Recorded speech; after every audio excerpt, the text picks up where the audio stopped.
ទីពីរគឺថាសីលេននៅភោគសម្បត្តិរមែងមានភោគៈសម្បត្តិច្រើនកើតជាមនុស្សនឹងឯងរមែងជាអ្នកសម្បូរដោយទ្រព្យយ៉ាងច្រើនរមែងជាអ្នកក៏គឺថាមានក៏យុស័កដល់ពួងពោះបំផុតអ្នករក្សាសិលនឹងហើយទី3នោះឯងសីលេននៅភូតញ្ញន្តៈបុគ្គលរក្សាសិលរមែងមានបញ្ញាច្រើនណាស់ញោមក៏រហូតដល់បានឯកន្តៈបរមសុខគឺព្រះនិព្វាននឹងគឺឱវាទទី1ព្រះពុទ្ធព្រះអង្គទ្រង់ត្រាស់សម្ដែងឱវាទទី2ព្រះអង្គឲ្យយើងបំពេញនូវបុណ្យកុសលដូចក្នុងវេលាឱកាសនេះមានការធ្វើបុណ្យនៅកឋិនទានទានព្រះវសាពុទ្ធាពិសេសដល់ព្រះសម្មាសម្ពុទ្ធហើយមានគោរពចំពោះព្រះមេត្តាព្រះបិតានឹងហើយទី3សច្ចតបរិយោទៈបណੰជំរះចិត្តឲ្យបានល្អពីព្រោះចិត្តយើងលើឯងព្រះពុទ្ធព្រះអង្គព្រៀបដូចជាស្វាណែញាតិញោមដែលធ្វើបុណ្យកឋិនទានហ្នឹងណានឹងឲ្យក្រៀកចិត្តរបស់យើងនឹងឯងដោយភាវនាធម៌ខុសត្រូវយ៉ាងណាខន្តីសិនអ្នកណាខន្តីបាននឹងបានជោគជ័យអ្នកដែលខន្តីមិនបានទេគឺធ្លាក់ចុះហើយក៏ស្រុតចុះហើយអញ្ចឹងគឺការធ្វើលើបុណ្យហ្នឹងតើតែយើងធ្វើចិត្តនឹងឯងបានល្អដែរហើយយើងធ្វើបុណ្យកឋិនទាននេះក៏សំដៅទៅលើចិត្តនឹងហើយចិត្តញាតិញោមល្អហើយបានកើតជាបុណ្យកឋិនបានកើតជាសត្វទានព្រះវសាបានកើតជាធ្វើលើបុណ្យពុទ្ធាពិសេសការកសាងព្រះសម្មាសម្ពុទ្ធដ៏ល្អនឹងហើយទី3នោះគឺថាសង្ឃគារវតាការគោរពចំពោះព្រះសង្ឃការគោរពចំពោះព្រះសង្ឃនឹងគឺសម័យពុទ្ធកាលនឹងគោរពចំពោះព្រះសង្ឃណាស់ក៏ដូចជាសម័យនោះមានព្រះសរិបុត្រព្រះមហាមុគលានជាដើមនឹងជាកម្ពូលក៏ឯកតេក៏សេនាដៃស្នាមឆ្វេងរបស់ព្រះសម្មាសម្ពុទ្ធនឹងទៅទីណានឹងក៏ពុទ្ធបរិស័ទនឹងគោរពមានការថ្វាយទានដល់ព្រះអង្គនឹងឥឡូវនេះគឺពុទ្ធនឹងបើយើងគិតទៅពុទ្ធសាសនា2559ហើយយើងអ្នកកាន់ពុទ្ធសាសនានៅប្រទេសកម្ពុជាយើងមានការគោរពចំពោះព្រះសង្ឃដែរព្រះសង្ឃនៅក្នុងពុទ្ធសាសនាយើងត្រូវជ្រាបណាមាន2យ៉ាងទី1គឺអរិយសង្ឃទី2គឺសមតិសង្ឃអរិយសង្ឃនោះចូលបរិនិព្វានអស់ហើយញោមដឹងទៅរកណាទេឥឡូវនេះមានតែសមតិទេសមតិប្រែមកវិញថាការសន្មតតែប៉ុណ្ណោះហើយការសន្មតជាប្រសង្ឃនឹងឯងគឺញោមថាធ្វើបុណ្យបានបុណ្យទេបានញោមបានបុណ្យច្រើនណាស់ក៏រហូតដល់3-4,000ឆ្នាំទៅមុខទៀតនឹងឯងសំបីតែបុគ្គលក៏ជាអ្នកបួសនឹងលែងពាក់ស្បង់ត្រៃជីវរញោមគ្រាន់តែចងសតិនៅកដៃហ្នឹងគឺសន្មតថាអ្នកបួសដែរធ្វើបុណ្យបានបុណ្យដែរញោមចេះហើយដោយសម័យអាត្មានេះក៏នៅពក្រងជីវរខ្លុំពកោតងោលអីត្រឹមត្រូវស្អាតបាតនឹងរឿងអីធ្វើបុណ្យបានញោមហើយទេសនានឹងគឺឱវាទរបស់ព្រះអង្គធម៌ក៏គឺថាបត្រៃបិដក80000ក៏4000បឋមខណ្ឌបត្រៃបិដកនឹងមាន110ភាគនឹងនៅល្អចេះតែម្ដងយូរក៏នៅឱវាទពេញហ្នឹងគឺថាមិនទាន់អីទេយោមធ្វើបុណ្យបានបុណ្យណាស់អញ្ចឹងបានធ្វើបុណ្យកឋិនទាននេះក៏ដែលញោមស្រីក៏ប្រងទាឧបាសកឧបាសិកានឹងពុទ្ធធីតាកូនចៅភាសាបង្កើតក៏ធ្វើលើបុណ្យហ្នឹងនៅក្នុងបន្ទាប់ពីការក៏សម្ដែងអំពីការគោរពប៉ុណ្ណឹងចោះពីព្រោះការគោរពហ្នឹងគឺដូចជាការគោរពចំពោះពធហ្នឹងដូចជារឿងនិទានមួយដូចជាសត្វទេរិឆានគោរពចំពោះពធដែលស្ដាប់ធម៌ដូចញាតិញោមអញ្ចឹងស្ដាប់ធម៌ព្រះពុទ្ធព្រះអង្គទ្រង់ត្រាស់សម្ដែងនៅពធហ្នឹងគឺមានសត្វកង្កែបយោសត្វកង្កែបនឹងឮសូរសៀងសំនៀងនៃធម៌ទេសនាយ៉ាងព្រោះដែលព្រះសម្មាសម្ពុទ្ធសម្ដែងកង្កែបនឹងអាចជ្រះថ្លានៅក្នុងក្រអៅបេះដូងជ្រះថ្លាមែនយោក៏បានលោតមកនឹងឯងនៅខាងក្រោយញាតិញោមនឹងស្ដាប់ធម៌ហ្នឹង đạp thò tới nâng ai còn nè còn bia cô nâng có do chưa cho nâng cho lưa có ba còn cay nâng nhung nè còn bia cô nâng có bằng ban mưa thang còn cay nâng thang cao đây có phần đọc về chân tới còn cay nâng có khăn tay khăn tay thà mà anh chư gian na cả đôi cho slap được nông ca slap được một thọ tê na nâng ai có slap cho ôi còn ôi ca say tới bạc qua đo sự tay ở âm rồi bọc qua để sát slap được một thọ nâng đọc về chư chọc chạp yu yu tới bò kiêng về đông cùng cài nâng co cùng cài nâng đạch cho slap tới chi quan là chất cao được nông than bò tê và lô mua man đồ cạ tê và bọc nhiều trà tê nhiều slap một thọ ai để xong slap một thọ nâng chẳng nhiệt vô slap một thọ nâng bài chương rước của bên và tam có ca học chia sài tam nông tử hay ca của lô chụp pua xong được nông sớm mai có được ca cứ miền rê và tây ở ba sẽ ca chỉ đào chỉ nét chỉ đặt la nợ pi sớm mai nước cứ pre sài quất pro ong rim chu ba nợ piêm nè pre sài quất pro ong sâu nâng ai nơi nông cây hán hay bà đầu tiên nó còn mau bà đầu tiên nơi nông cây hán nâng bình tốt rồi ông ông đây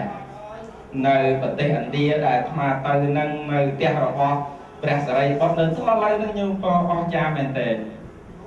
đây vật tế ba chỉ ca po chỉ đặt la chủng vua và sang slap tới tất cả là không than sau vật tế phục đài po sông ác nam mô tần ni bản năng po đồng bài ở hiện như po chỉ đặt la chủng vua ca cà rốt chủng vua vật thọ chỉ ti sa rana na po miền bầy haiถึงbầy nâng đại hiện như bàn phơi nâng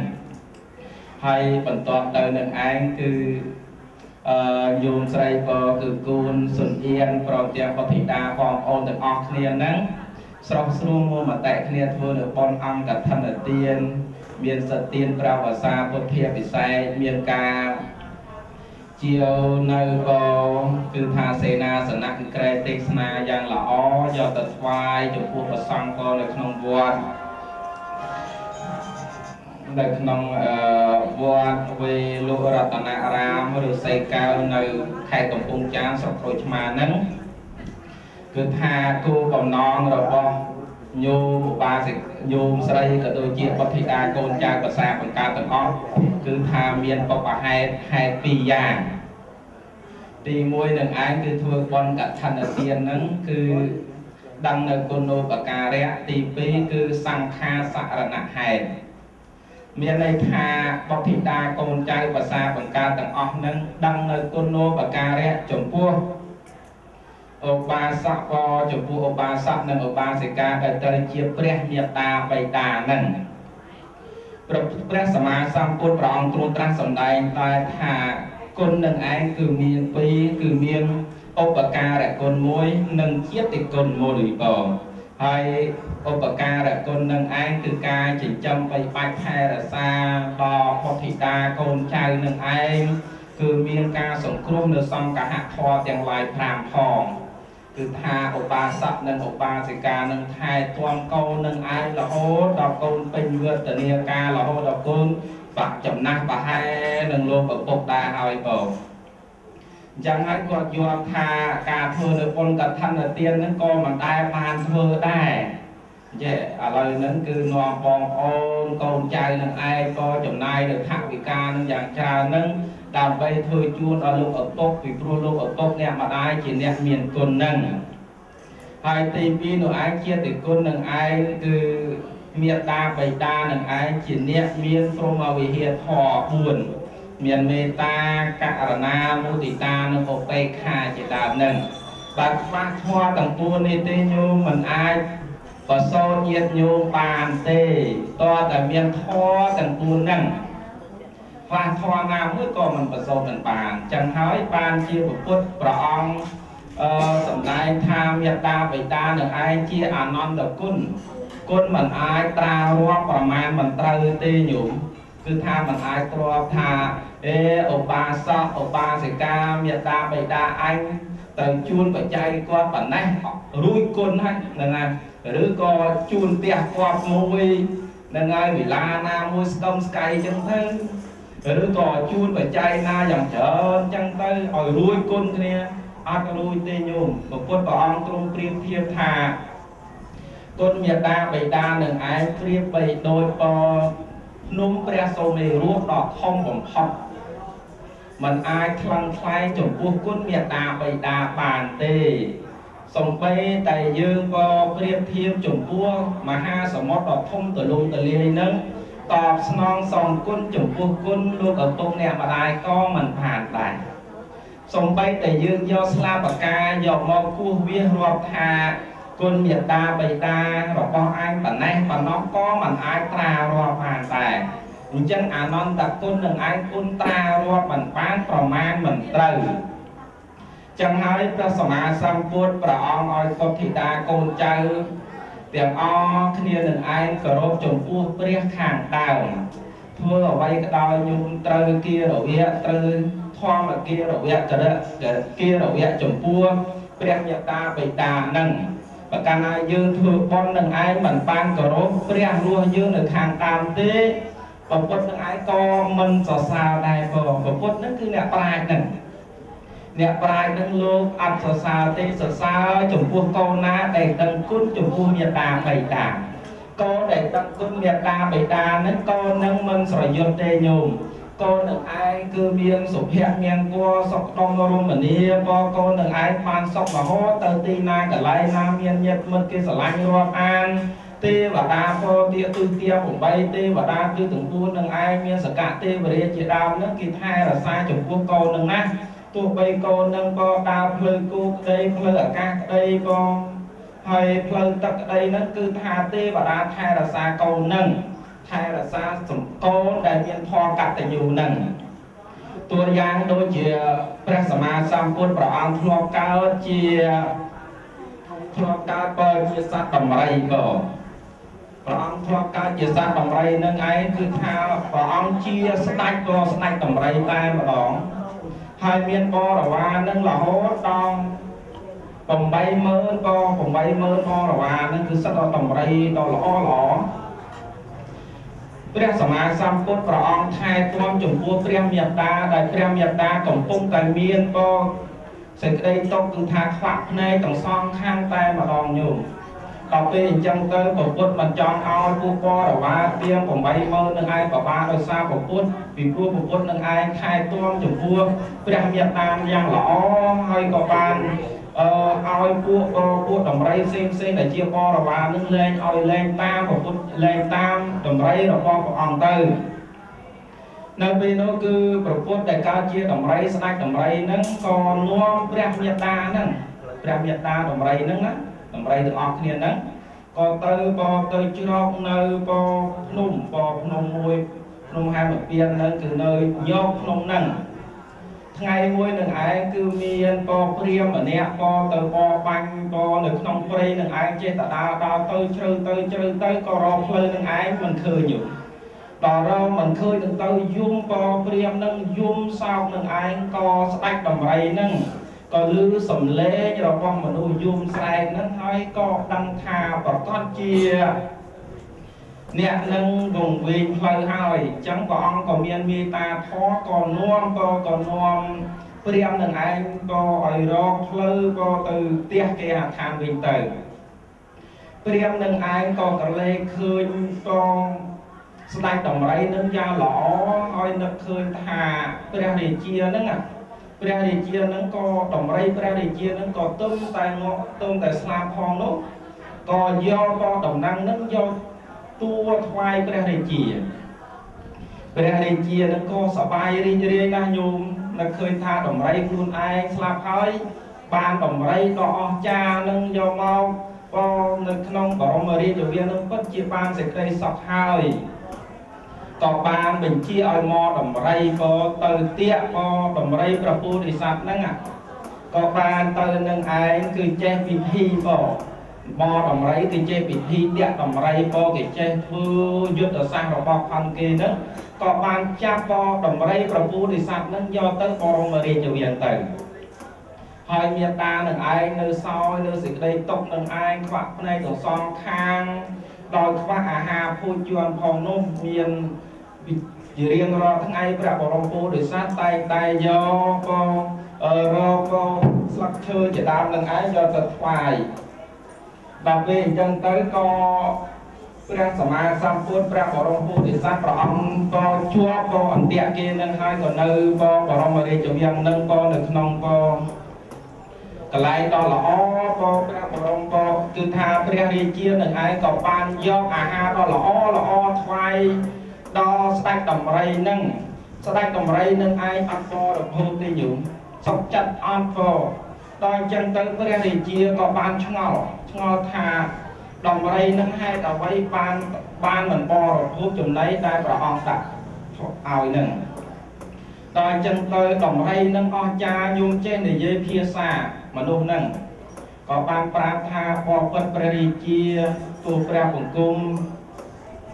កាលណាទូលព្រះបង្គំបរិភោគនៅអាហារទាំងអស់នឹងដូចជាក្បត់ព្រះមេត្តារបស់ទូលព្រះបង្គំដែលខ្វាក់ភ្នែកទាំងសងខាងនៅញោមភ្នំនោះដល់ពេលអញ្ចឹងទៅព្រះរាជានឹងក៏មានធម៌សន្តោសដែរញោមថាមនីស្ដេចដំរីអ្នកជាកូនកតញ្ញូអ្នកដឹងគុណចំពោះព្រះមេត្តាបិតារបស់អ្នកសូមអ្នកនឹងឯងធ្វើត្រឡប់ទៅថែរក្សាមេត្តាបិតារបស់អ្នកវិញចោះនៅពេលនោះឯងក៏ព្រះរាជានឹងឯងក៏បានបញ្ជាមកដំរីនឹងប្រឡែងក៏ស្ដេចដំរីនឹងទៅថែរក្សាព្រះមេត្តាវិញទៅស្ដេចដំរីនឹងក៏មានក៏បានសម្ដែងនៅពធញោមអស្ចារ្យទៀតគឺថា